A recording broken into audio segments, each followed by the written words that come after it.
नमस्कार। बिहार की बहुप्रतीक्षित जो सीट है बांकीपुर, उसके ऊपर उपचुनाव की तारीख का अनाउंसमेंट हो चुका है। 30 जुलाई को वहां पर चुनाव है। अब लेकिन धीरे धीरे प्रत्याशियों के नाम भी सामने आने लग गए हैं और यहां पर एक बड़ा नाम निकलकर सामने आया है और वो नाम है जनसुराज पार्टी के सबसे बड़े नेता प्रशांत किशोर का, जिनके नाम पर मोहर लग गई है कि वो बांकीपुर उपचुनाव में जनसुराज के प्रत्याशी होने वाले हैं। जी हां, अपने आप में ये बड़ी खबर है और अपने आप में ये खबर इसलिए भी बड़ी बन जाती है क्योंकि जब विधानसभा के चुनाव हुए थे बीते साल, उस समय भी लगातार ये कहा जा रहा था कि प्रशांत किशोर चुनाव लड़ेंगे, लेकिन जब अंतिम सूची निकलकर सामने आई तो उसमें प्रशांत किशोर का कहीं भी नाम नहीं था, यानी कि वो चुनाव नहीं लड़े। और जब चुनाव हुए और चुनाव में जनसुराज पार्टी ने बड़े उत्साह के साथ में भाग लिया, लेकिन उनकी पार्टी बुरी तरीके से हारती हुई दिखाई पड़ी। यानी प्रशांत किशोर ने जिस तरीके से माहौल बनाया, जिस तरीके से पूरे बिहार में पदयात्रा के जरिए अपने लिए और अपनी पार्टी के लिए एक माहौल बनाना चाहा, उसमें वो बुरी तरह से फेल होते हुए दिखाई पड़े क्योंकि 243 विधानसभा में से एक भी विधायक उनका नहीं बन सका, यानी एक भी सीट पर वो चुनाव नहीं जीत सके। और इस तरह से जिस उत्साह के साथ पॉलिटिकल तौर पर एक्टिव हुए थे प्रशांत किशोर, उनका बुरी तरीके से यहाँ पर हारना कई तरह के सवाल खड़े करता हुआ दिखाई पड़ा। कई लोगों ने यहाँ तक कहा कि प्रशांत किशोर को हार का अंदाज़ा पहले से ही था, इसलिए वो चुनाव में नहीं उतरे। लेकिन दूसरे दलों के लिए चुनाव के लिए एडवाइस करने वाले, प्लान बनाने वाले, चाहे वो टीएमसी के लिए हो, चाहे वो जेडीयू के लिए हो, चाहे आम आदमी पार्टी के लिए हो या बीजेपी के लिए हो, यानी कि सबके लिए कहीं ना कहीं प्रशांत किशोर ने एक तरीके से प्लान किया, चुनाव को लेकर तमाम तरह के समीकरण बनाए और उन पार्टियों को जीत भी दिलाई। लेकिन जब खुद की बारी आई तो बिहार में प्रशांत किशोर, उनकी पार्टी बुरी तरीके से हारती हुई दिखाई पड़ी। लेकिन प्रशांत किशोर अभी भी जो है राजनीतिक तौर पर बिल्कुल भी थके नहीं हैं, बल्कि वो एक बार फिर से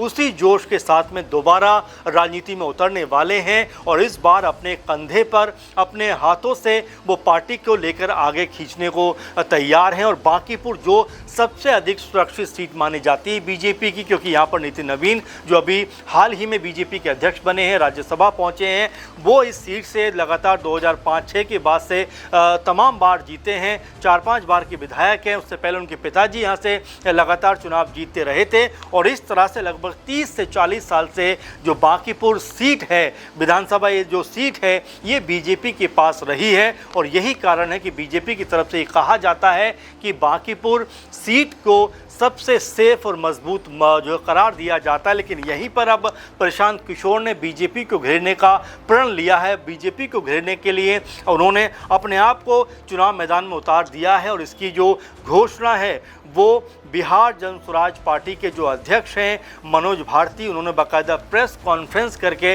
इस बात का अनाउंसमेंट किया कि कोर कमेटी में सर्वसम्मति से फैसला हुआ कि बांकीपुर विधानसभा उपचुनाव में प्रशांत किशोर पार्टी की तरफ से प्रत्याशी होंगे। यानी अब प्रशांत किशोर के नाम पर पूरी तरीके से यहाँ मोहर लग गई है कि वो बिहार में अपनी राजनीतिक पारी का आगाज़ करने वाले, यानी अब बतौर प्रत्याशी वो डेब्यू करने वाले हैं। और बांकीपुर जो सबसे मजबूत सीट है, जैसा हम बता भी रहे हैं, वहाँ से उन्होंने बीजेपी को चुनौती न सिर्फ दी है, बल्कि जिस तरीके से यहाँ पर खुलकर ऐलान किया है, जिस तरीके से अपना उत्साह दिखाया है, उससे पता चलता है कि क्या वो बीजेपी को उसके ही सबसे सेफ और मजबूत गढ़ में हराने का प्रण लेकर यहाँ पे उतर रहे हैं। तो ये अपने आप में लगातार जो है अब चर्चाओं में आता हुआ दिखाई पड़ रहा है कि प्रशांत किशोर जब प्रत्याशी घोषित हो गए हैं तो किस रणनीति के साथ में वो चुनावी मैदान में जाने वाले हैं, जो मुद्दे वो उठाएंगे, वो क्या क्या मुद्दे रहेंगे, क्या बीजेपी ने जो वायदे किए थे क्या उन मुद्दों के साथ वो जाएंगे, आखिर क्या रणनीति उनकी होगी, इसको लेकर तमाम तरह की अब बयानबाजी होती हुई दिखाई पड़ती है। और वहीं प्रशांत किशोर को देखें,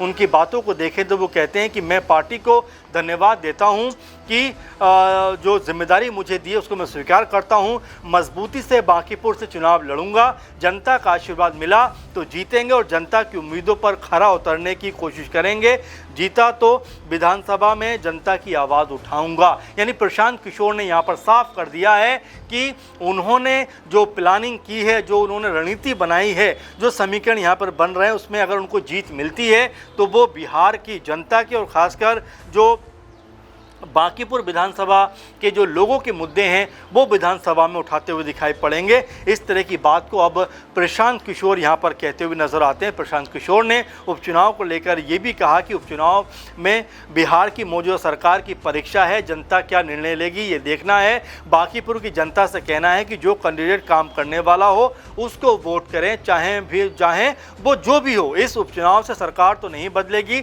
लेकिन बिहार की राजनीति व बिहार को नई दिशा मिल सकती है। और ये बात कहने के प्रशांत किशोर ने एक बार फिर लोगों के अंदर अलख जगाने का प्रयास किया है कि जो मेहनत उन्होंने उनके बीच में रहकर की थी उसको एक बार फिर से साबित करने का वक्त आ गया है। क्योंकि बीजेपी ने जो मुद्दे उठाए थे उन मुद्दों पर कहीं भी खरा नहीं उतरी है, ये प्रशांत किशोर का कहना है। उनका कहना ये भी है कि इस सीट से बिहार सरकार के ऊपर तो कोई फर्क नहीं पड़ेगा, यानी कि इस सीट पर हार जीत का असर सरकार के ऊपर नहीं पड़ेगा, लेकिन अगर यहाँ पर वो जीतते हैं तो एक तरीके से सरकार को ये ज़रूर सबक मिलेगा कि जो वायदे उन्होंने किए थे वो उनको पूरे करने चाहिए। और वो ये कहते हैं कि इस उपचुनाव में बिहार की राजनीति व बिहार को एक नई दिशा मिल सकती है, इसलिए वोट जो हैं वो सोच समझ कर करें। आपको बता दें कि बीते चुनाव में प्रशांत किशोर जब उतरे थे तो उनकी पार्टी मजबूत तरीके चुनाव मैदान में थी। ऐसा लग रहा था कि वो सत्ता में काबिज होते हुए दिखाई पड़ेंगे,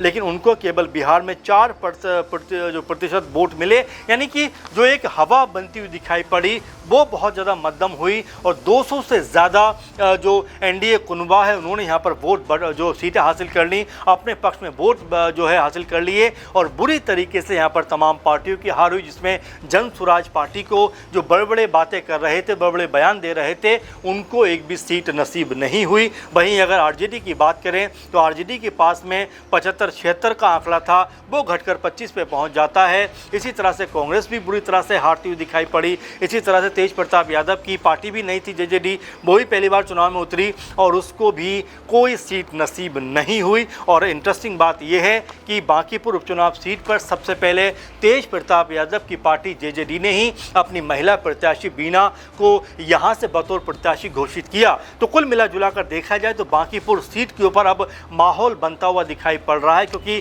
6 तारीख के बाद से लगातार चुनाव का माहौल बनेगा। 30 तारीख को चुनाव है और जो है 3 या 4 अगस्त को यहाँ पर एक तरीके से ये फैसला होता हुआ दिखाई पड़ेगा कि आखिर चुनाव जो है वो किस पक्ष में गया है। तो ये अपने आप में बड़ा इंटरेस्टिंग चुनाव होने वाला है, क्योंकि तो ये देखना होगा कि प्रशांत किशोर जो इस मुकाबले में किस तरह से आगे बढ़ते हुए दिखाई पड़ते हैं, क्या रणनीति अपनाते हुए दिखाई पड़ते हैं। क्योंकि तेज प्रताप यादव जिस तरीके से अपना प्रत्याशी अनाउंसमेंट कर चुके हैं, तो क्या कोई वो भी माहौल यहाँ पर बनाते हुए दिखाई पड़ेंगे। क्योंकि सर्वप्रथम अगर किसी पार्टी ने अपने प्रत्याशी का अनाउंसमेंट किया तो वो तेज प्रताप यादव ही थे। अब उसके बाद में अब यहाँ पर जो है जन स्वराज की तरफ से प्रशांत किशोर के रूप में जो है वो प्रत्याशी का अनाउंसमेंट किया गया। अब यहाँ जो महागठबंधन है जिसमें कांग्रेस पार्टी, आरजेडी और वाम दल हैं, क्या उनकी तरफ से मिला जुला कर कोई एक प्रत्याशी होगा, या फिर यहाँ पर कांग्रेस पार्टी और तेजस्वी यादव हैं वो अलग अलग अपने प्रत्याशी उतारते हुए दिखाई पड़ेंगे। तो बांकीपुर चुनाव अब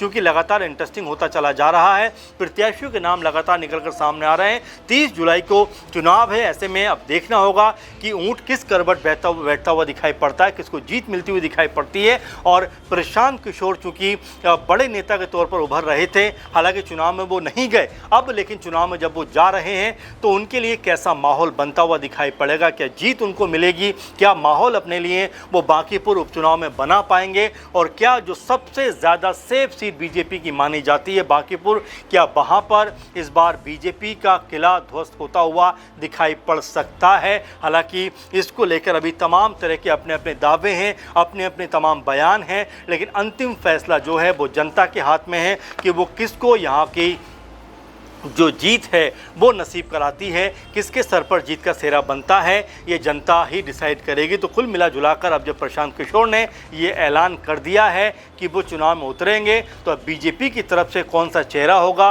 वो देखना बड़ा दिलचस्प होने वाला है। और साथ में आरजेडी कांग्रेस पार्टी क्या मिलकर चुनाव लड़ेंगे और उनकी तरफ से कौन सा बड़ा चेहरा निकलकर यहाँ पर सामने आएगा, ये देखना भी दिलचस्प होने वाला है। फिलहाल बांकीपुर चुनाव पर जो उपचुनाव होने वाला है उसके समीकरण अब बनने और बिगड़ने शुरू हो रहे हैं। तमाम तरह की रणनीतियाँ बनने लग गई हैं। वैसे में क्या क्या कुछ होता हुआ दिखाई पड़ता आने वाले दिनों में, उसकी तमाम अपडेट हम आप तक पहुँचाते रहेंगे। फिलहाल के प्रोग्राम में बस इतना ही। आप लगातार जुड़े रहिए। नमस्कार।